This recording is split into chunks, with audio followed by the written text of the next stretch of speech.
안녕하세요. 오늘은 간에 대해서 알아보겠습니다.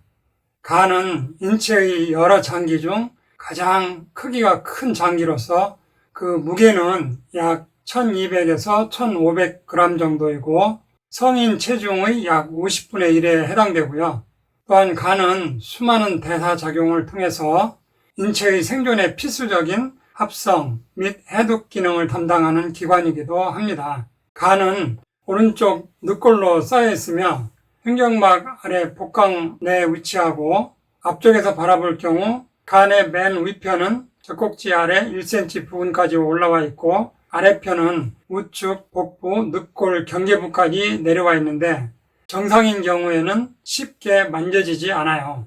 간에 산소와 영양을 공급하는 혈관에는 두 가지가 있는데 바로 간 동맥과 간 문맥인데요. 산소가 풍부한 대동맥으로부터 갈라져서 위 12장, 췌장에 혈액을 공급하는 복강동맥에서 다시 나뉘어 간으로 들어오는 것이 간동맥이고 소화기관인 위 12장, 소장, 대장과 비장으로부터 소화 흡수된 영양분이 풍부한 혈액을 간으로 운반하는 정맥들이 합쳐진 것이 문맥이죠. 정상적인 경우에 간에 공급되는 혈류량은 문맥을 통한 정맥혈이 약 75%를 차지하고 간 동맥혈은 약 25%를 차지해요. 그런데 간 동맥혈액 속의 산소 농도는 문맥혈액보다 높기 때문에 산소 공급 비율은 각각 50% 정도로 비슷해요. 간 동맥과 문맥을 통하여 각각 간 속으로 들어온 혈액은 간의 사이노소이드라는 확장된 모세혈관 속에서 섞여진 후에 같이 움직여요. 즉 중심 정맥을 거쳐 간 정맥으로 모아져서 하대 정맥으로 흘러들어 결국 심장으로 들어가게 된 후 전신으로 퍼져나가게 되죠.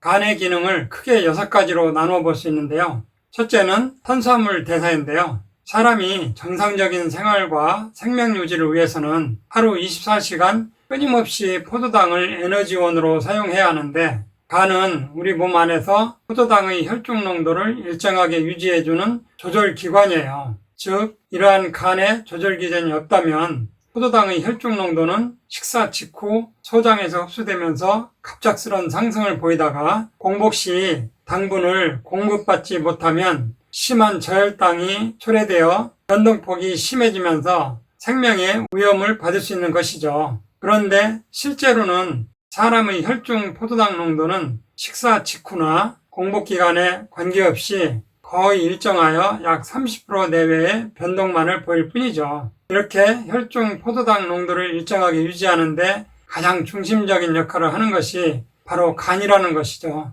사람이 섭취하는 주된 탄수화물은 녹말과 설탕인데 좀 더 기본적인 단위로 말하면 포도당, 과당, 갈락토스인데 입으로 섭취된 모든 탄수화물은 소장 효소에 의해서 대부분 포도당으로 전환되어 흡수되고 문맥을 통해서 전량 간으로 운반되고 이때 간에 도달한 포도당의 약 60%는 글리코겐으로 바뀌어 간에 저장되고 약 40%는 간을 그대로 통과해서 몸속 여러 말초장기로 운반되어 그곳에서 이용됩니다. 그런데 간의 글리코겐 합성은 혈당 상승에 따라 췌장에서 분비되는 인슐린에 의해 촉진되고 다시 말하면 탄수화물을 섭취할 때 췌장에서 분비된 인슐린은 소장에서 흡수된 포도당과 함께 문맥을 통해서 간으로 운반되고 여분의 포도당을 글리코겐으로 전환시키는 당원 형성 과정을 촉진하는 것이죠. 줄여서 말하면 간은 인슐린의 도움을 받아서 포도당을 글리코겐으로 저장했다가 포도당이 필요할 때 꺼내 쓰도록 하는 기능을 한다는 것이죠. 뇌조직, 말초신경, 적혈구, 백혈구 같은 것들은 제 기능을 유지하기 위해 공복 시에도 에너지원으로 포도당의 공급이 필요한데 이때 포도당을 지속적으로 공급하는 연료 공장이 바로 간이라는 것이죠. 우리 몸의 포도당의 공급이 끊어지는 공복 시에도 간은 당원 분해 과정을 통해서 저장된 글리코겐을 분해해서 혈중으로 포도당을 내보내어 혈중 농도를 일정하게 유지시킵니다.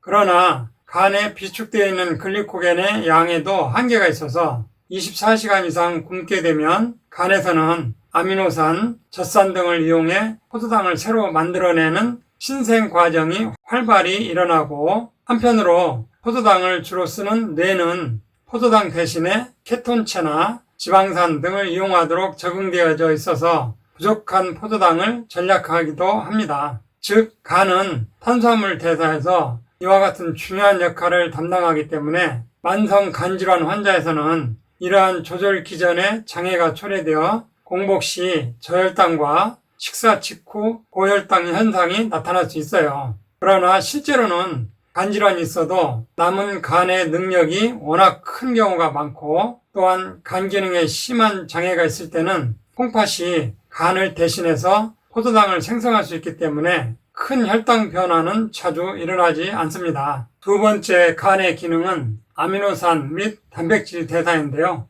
우리가 고기 같은 단백질을 먹으면 단백질 성분은 최종적으로 아미노산으로 소화되어 문맥을 통해서 간으로 들어오는데, 이 흡수된 아미노산은 새로운 여러 단백질이나 호르몬 합성에 이용되고, 포도당이 부족할 때는 아미노기 전이 과정을 거쳐 포도당 신생 과정에 이용되어 에너지원으로도 사용돼요. 몸무게가 70kg인 성인은 약 12kg의 단백질을 몸에 지니고 있는데, 이 중 하루에 약 200에서 400g의 단백질이 대사작용에 참여하게 되고, 이 중 4분의 1은 포도당을 만드는 데 쓰이는데, 이 양은 식사로서 재공급되어야 해요.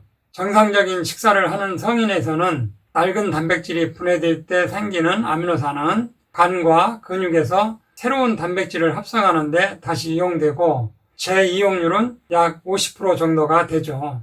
간에서는 하루에 약 50g의 새 단백질이 합성되는데, 혈장 단백질 중 면역 글로불린을 제외한 거의 모든 단백질이 만들어져요. 오로지 간에서만 생성되는 알부민은 하루에 약 12g이 만들어지는데, 이것은 간이 하루에 생산하는 총 단백량의 약 25%에 해당되고, 혈장 단백질 중에서 가장 많은 부분을 차지하죠. 알부민의 역할은 체내에서 생성되었던 체외에서 주입되었던 간에 혈장 안에 존재하는 다양한 이온이나 호르몬, 지방산을 혈관을 통해서 필요한 조직으로 운반하는 수송차 역할을 하고, 혈장의 삼투압을 유지시켜서 혈관 안의 수분이 혈관 밖으로 새어나가는 현상을 방지하는 역할을 하지요. 간경화증이 있으면 혈장 알부민 농도가 매우 낮아져서 그렇게 되면 복수나 심한 부종이 오게 되는데, 그럴 때는 알부민 주사가 치료에 도움이 될 수 있어요. 그러나 정상 알부민 수치를 유지하는 경우에는 더 이상의 알부민이 필요하지 않고, 오히려 간경화가 진행되어서 식도, 위, 정맥류가 확장된 경우에는 알부민 주입으로 인해서 혈장 용적이 더 증가되어 혈관이 파열될 위험성이 증가할 수도 있어요. 또 알부민을 외부에서 주입해서 혈중 농도가 올라갈 경우에는 간에서는 알부민 합성이 오히려 감소할 수가 있기 때문에 임상적으로 꼭 필요한 경우가 아니면 알부민 주입을 자제해야 합니다. 알부민 이외에도 간에서만 생성되는 중요한 단백질로는 혈액응고인자들이 있는데, 혈액응고인자 중에서는 1, 2, 5, 7, 9, 10번 등이 간에서 만들어져요. 그러므로 간질환으로 간의 단백질 합성 능력이 저하되면 이들 응고인자들의 생성도 저하되어서 코피나 잇몸에서 피가 나는 출혈성 경향이 증가하게 됩니다. 간에서 또는 몸 구석구석에서 단백질 대사 과정으로 인해 하루에 약 6 내지 20g의 노폐물인 질소 화합물이 생성되는데, 이때 생성된 기체 성분인 암모니아는 다른 기체들과는 달리 체외 배출이 용이하지 않고 뇌 신경 독성을 지니고 있어요.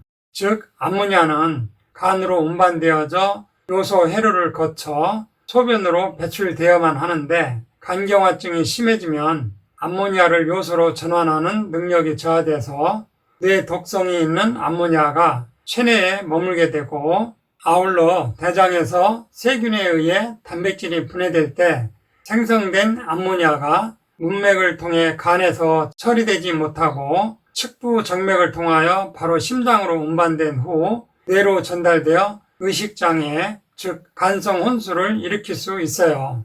지금까지 간 기능 두 가지를 살펴봤고요. 나머지는 다음 시간에 이어서 하겠습니다. 지금까지 들어주셔서 감사합니다. 이상으로 오늘 천약사의 건강과 약 이야기는 여기서 마치겠습니다. 감사합니다.